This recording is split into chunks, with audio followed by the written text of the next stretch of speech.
Hi everyone, I'm Pam Donnelly and I'm currently the Strategic Director here at Colchester Borough Council, soon to be Chief Exec from the 1st of April.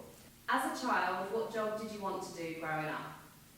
I actually wanted to be a nurse, and I think the NHS has a lot to be grateful for, in the sense that I didn't become a nurse because I clearly wasn't cut out for it, and I soon had a change of heart. Can you tell us about a typical day in your working life? Well, first thing, and that's the good thing, is that there is no typical day. So every day is different. And for anyone who thinks that local government isn't interesting, I can absolutely put you right on that one, because every single day there's a new challenge, there's something interesting happening, there's a new opportunity, and I absolutely love the variety that you get. But I'll talk about today. So today started very early because I knew that I had to do some preparations for my first meeting, and it will go on till about 9 o'clock this evening, and it is full of variety, from challenges around staffing all the way through to thinking about the opportunities for growth and regeneration in the borough. So very varied. Do you think you have faced obstacles being a woman in your chosen profession?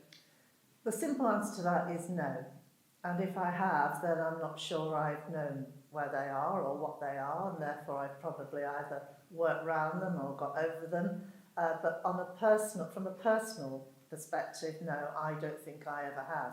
However, I know that I'm very fortunate in that, being in that position, and that many women, not just in my area of work, but right across the country and internationally, face lots of obstacles because they are women that prevent them achieving their true potential. It's just not something that's happened to me. What changes would you like to see within your chosen industry?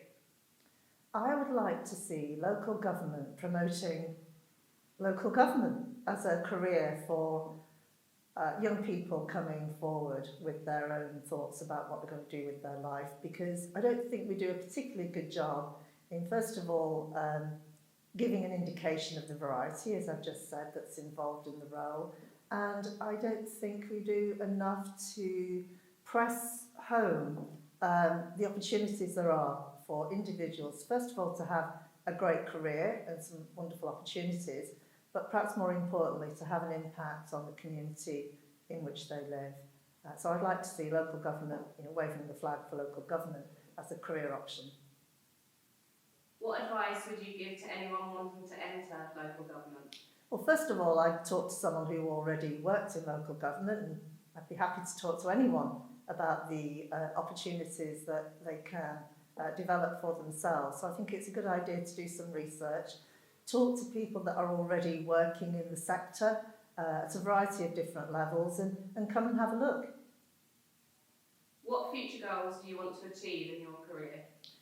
Well, I take on a new role from the 1st of April, so I'd quite like to do a very good job of that. That's really my overriding aim and goal at the moment, and I'll only do that if I'm able to get the support of the people that are around me. But my overwhelming goal right now is to do a good job as Colchester's new Chief Executive. Finally, do you think there are certain expectations or assumptions tied to being an ambitious woman? Yes, I think there's all sorts of stereotypes, and I have faced some of those perceptions myself. However, I think it's about something I said earlier in another conversation. It's about staying true to yourself and being really clear about what you're trying to achieve, not allowing yourself to be distracted, and to do the very best that you can, and that way you break down the stereotypes and the perceptions that are often misplaced or misguided. Thank you.